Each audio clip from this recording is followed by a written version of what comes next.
Buenas tardes, mi nombre es Silvia Moreno, participante de la tercera corte de la especialización en Derecho Laboral y Seguridad Social de la Universidad de los Andes. Como una actividad del ciclo de temas de este seminario, compartiré con ustedes un poco sobre tercerización. La historia nos muestra sobrados ejemplos de abuso patronal en la mayoría de los países, pero es importante recordar que abuso laboral no es una práctica creada por el capitalismo, sino que ha existido históricamente con toda clase de regímenes políticos antiguos y modernos.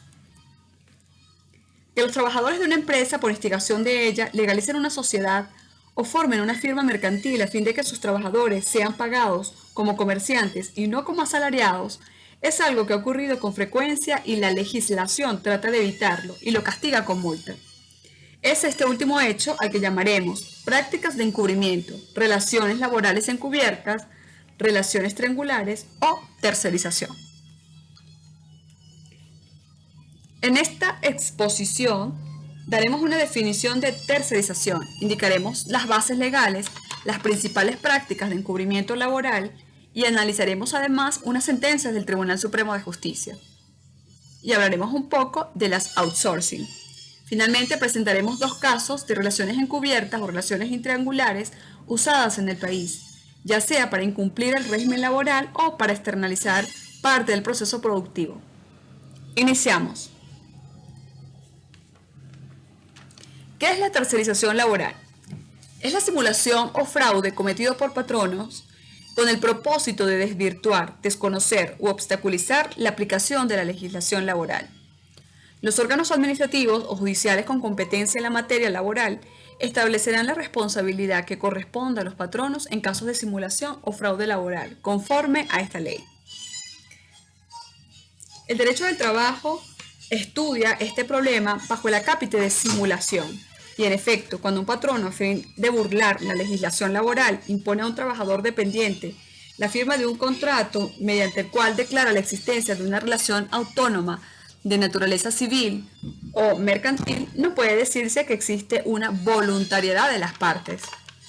Al contrario, en este caso se trata de la imposición de la voluntad de una de las partes, el patrono que prevalido de su situación de superioridad frente a la hiposuficiencia económica del otro, el trabajador, hace que éste acepte la relación laboral bajo una calificación distinta. Y es por ello que parece a la ley más adecuado calificar tales situaciones como casos de fraude a la ley, entendiéndose por tal el conjunto de maniobras o procedimientos tendientes a eludir la aplicación de la ley. En esta lámina encontramos una entidad de trabajo tradicional bajo estructura piramidal.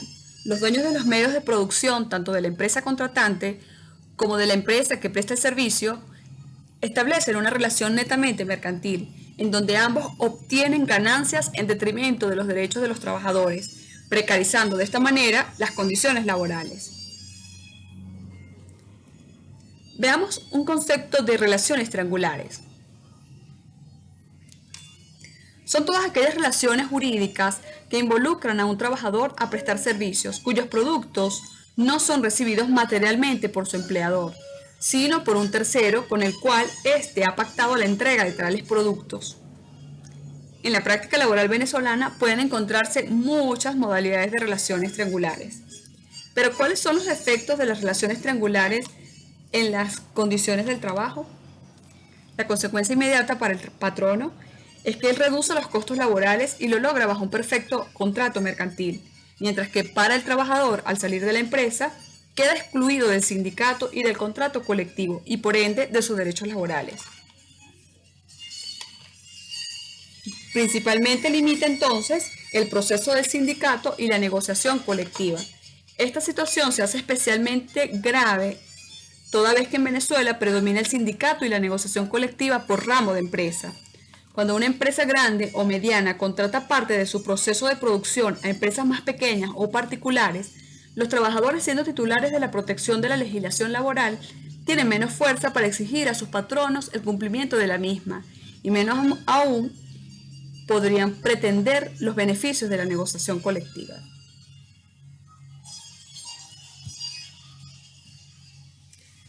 Base legal. La Ley Orgánica del Trabajo, Trabajadores y Trabajadoras regula en el artículo 47 y 48 la tercerización.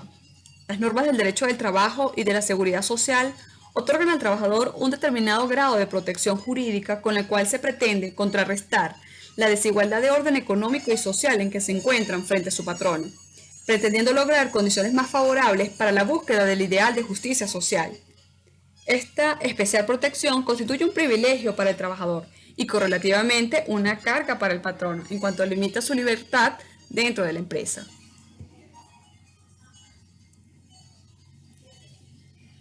¿Qué es lo que busca el legislador al desvirtuar los elementos de una tercerización? Proteger los derechos del trabajador por medio de la aplicación de los principios jurídicos, especialmente la irrenunciabilidad de los derechos laborales. Para comprender el tema en estudio, analizaremos brevemente la prestación de servicios subordinada como centro de legislación laboral del país. Por ello, el concepto subordinación es clave para determinar el ámbito de aplicación de la ley laboral. En especial, este concepto permite desenmascarar las formas encubiertas de relaciones de trabajo. ¿Y cuál es el principio protector aplicable para retrotraer los efectos de una lesión jurídica en materia de tercerización? El principio de irrenunciabilidad de los derechos laborales y el principio de la primacía de la realidad sobre las formas o apariencias. El artículo 22 de la Ley Orgánica del Trabajo establece que las relaciones de trabajo siempre debe permanecer la realidad sobre formas o apariencias, así como la interpretación y aplicación de la materia del trabajo y la seguridad social. Por tanto, son nulas todas las medidas, actos, actuaciones, fórmulas y convenios adoptados por el patrono en fraude de la ley y en detrimento de los derechos de los trabajadores.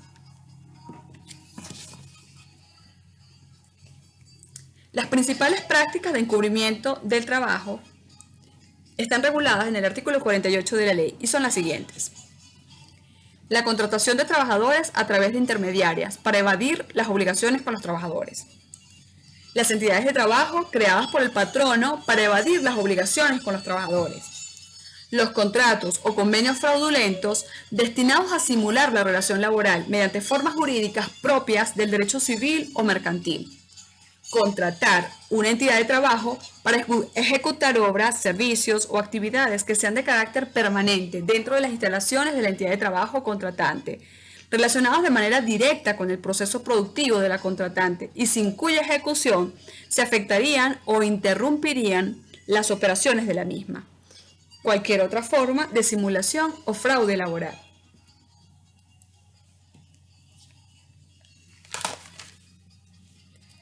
Outsourcing, contratistas o intermediarias. El tema de las outsourcing es un término inglés que representa la tercerización de servicios con el objeto de mejorar la productividad de una empresa. Outsourcing también es sinónimo de subcontratación, es un anglicismo. Out significa fuera y sourcing, fuente u origen, servicio fuera o externo.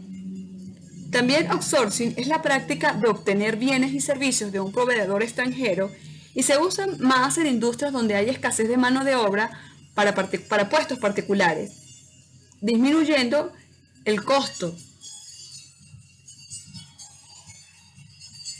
Las outsourcing realizan tareas bien concretas en áreas determinadas de la empresa, incluso en procesos empresariales completos.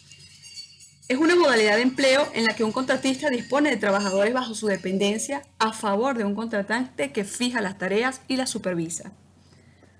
A la hora de contratar un outsourcing es necesario establecer la importancia del área o la función que queremos contratar. Si se considera de vital importancia de la empresa, no se debe contratar, porque entonces estaríamos hablando de una intermediaria tercerizada.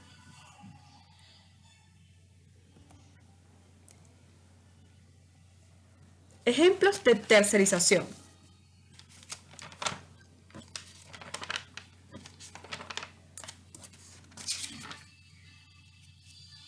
Como hemos dicho anteriormente, diversas han sido las formas utilizadas por algunos patronos para disfrazar sus relaciones de trabajo. Bajo esta apariencia jurídica, sustraen la aplicación de la normativa laboral Una de las formas más generalizadas de fraude es la de dar al contrato de trabajo la apariencia de una compraventa mercantil. El trabajador no es calificado como tal, sino como comerciante. Especies de este género son los contratos de las empresas concesionarias y distribuidoras de cerveza, helados, refrescos, gas doméstico, perros calientes y productos similares. El contrato de arrendamiento ha sido frecuentemente utilizado para encubrir relaciones laborales. En este sentido, puede registrarse una gran variedad de casos, desde el arrendamiento de un vehículo por parte de quien en realidad es un conductor subordinado hasta el arrendamiento de una silla por parte del barbero. A continuación explicaremos el caso de los pilotos y personal de cabina del transporte aéreo. En el transporte aéreo se habían consolidado una serie de prácticas destinadas al encubrimiento de la relación laboral. El ejemplo más conocido en este tipo de prácticas fue la empresa Servivensa, creada por la empresa aérea Avensa. El camino iniciado por Servivensa fue seguido por muchas aerolíneas nacionales y mucho personal de vuelo de aerolíneas nacionales prestaba sus servicios bajo relaciones laborales encubiertas. La estrategia empresarial de Servivensa consistía en obligar a los pilotos y al personal de cabinas a constituir compañías anónimas que normalmente estaban compuestas por dos socios, uno de los cuales tenía más del 90% de las acciones. Esta compañía anónima traía un capital social muy reducido y su única actividad comercial era con una empresa contratista de Servivensa llamada Servicios Aeronáuticos HATS S.A., más conocido en su medio por sus siglas comerciales SAJATSA. SAJATSA, a su vez, tenía como única finalidad realizar la intermediación entre SAJATSA y los trabajadores, valga decir, entre los pilotos y el personal de cabina. SAJATSA era una compañía anónima conformada por un solo socio, quien a su vez era personal de confianza de Servivensa y Avensa, y su objetivo era celebrar contratos mercantiles con los pilotos y el personal de cabina, los trabajadores, contratos que quedaban en poder de las empresas y eran desconocidos por ellos. En la práctica, SAJATSA asignaba a los pilotos y al personal de cabina los vuelos que debían realizar, pagando por vuelo realizado, por lo que todas las prestaciones y derechos provenientes de la legislación laboral eran incumplidos por la empresa, y los trabajadores debían asumir sus gastos de transporte, comida, hospedaje y uniforme. Normalmente estos contratos no respetaban el número de horas de vuelo legalmente establecidos, y al pagar por vuelo realizado se estimulaba a los trabajadores a no cumplir con las limitaciones provenientes de las normas de aviación civil. En general, los pilotos volaban más horas de las permitidas. La finalidad de esta relación triangular era debilitar el sindicato de los pilotos de Avensa y poco a poco vaciar el contrato colectivo que mantenía el sindicato con la empresa. La estrategia fue altamente exitosa y no solo implicó la evasión de las relaciones colectivas del trabajo, sino también el régimen de protección y seguridad social. Para el patrono, abarataba los costos en detrimento de los derechos de los trabajadores. En la revisión jurisprudencial se encontraron dos sentencias que anulaban estas prácticas de encubrimiento de relación laboral. Una se refiere a un amparo laboral en contra de la línea aérea Acerca. El tribunal ordenó reenganchar a una aeromoza que había sido despedida por estar embarazada. El segundo caso es sobre Servivensa. Aquí la empresa interpuso la excepción de incompetencia del tribunal laboral por tratarse de una relación mercantil. En sentencia interlocutoria, el tribunal se declaró competente para conocer del caso. Dicha decisión fue ratificada por el superior. Otra práctica de encubrimiento laboral se observó en los conductores de camión en empresas de transporte.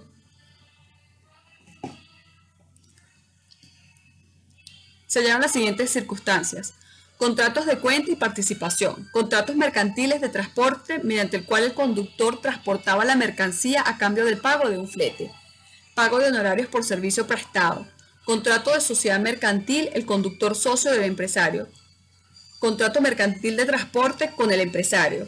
La empresa transporte tiene varias filiales que contratan servicios de transporte con los conductores. Con las 5 primeras modalidades, el fraude pretendía negar la relación laboral, evitando pagar al conductor los beneficios que legalmente le corresponden como trabajador subordinado que es. Con la sexta modalidad se pretende, por una parte, eludir las disposiciones laborales relativas a las medianas y grandes empresas, y por la otra, burlar la responsabilidad patrimonial del patrono.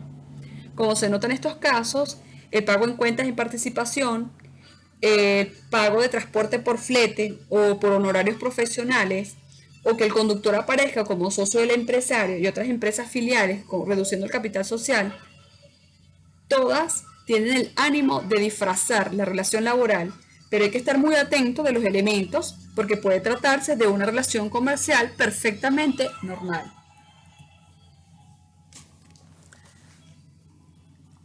Revisemos algunas jurisprudencias del Tribunal Supremo de Justicia. La jurisprudencia coincide reiteradamente en que los supuestos que dan lugar a una relación laboral son prestación de servicios, subordinación y remuneración, en atención al artículo 54 de la Ley Orgánica del Trabajo vigente. Al ocurrir los hechos de estos tres supuestos, se debe considerar que existe una relación de trabajo sujeta a la legislación laboral, indistintamente de que hayan suscrito un contrato de naturaleza civil o mercantil. Actualmente hay sentencia de que se dé uno o dos elementos de la relación de servicios. Extractos de la sentencia en relación al tema. El trabajador estaba sujeto a la potestad jurídica del patrono de dictar reglas de técnica y de conducta en relación con el trabajo, no formuladas por el trabajador. La subordinación implica para el patrono el poder de dirección, organización, vigilancia, disciplina en la entidad jerarquizada, que es la empresa, y para el trabajador la obligación de obedecer ese poder. Sala de Casación Civil, 13 de agosto del año 97.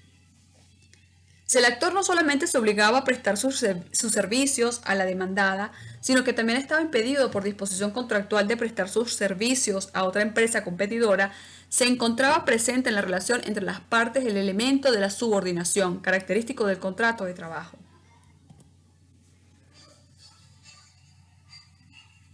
Extracto 3. Servicio prestado por profesionales independientes. La subordinación debe ser entendida en un sentido muy amplio. Lo importante en este caso es que la labor sea continua, permanente. No desdibuja la presunción de existencia de trabajo cuando conserve su libre ejercicio. Tampoco obsta a calificar de relación laboral el que el profesional realice sus tareas en un local que le ha arrendado a la empresa, ni que utilice sus propios útiles y materiales necesarios, si desempeña su trabajo en condiciones de sujeción, siguiendo órdenes e instrucciones de la empresa.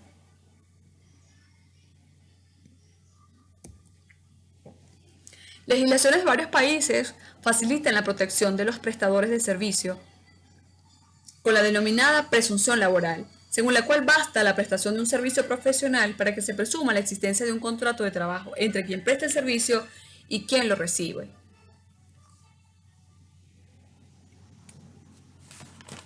Para comprender el tema en estudio, es necesario analizar el concepto de subordinación como centro de legislación laboral del país. Por ello, el concepto subordinación es clave para determinar el ámbito de aplicación de la ley laboral. En especial, este concepto permite desenmascarar las formas encubiertas de las relaciones de trabajo. Siempre a la luz de los principios de la irrenunciabilidad de los derechos laborales y el principio de primacía de la realidad sobre las formas o apariencias. Hasta aquí mi presentación. Muchas gracias por su atención.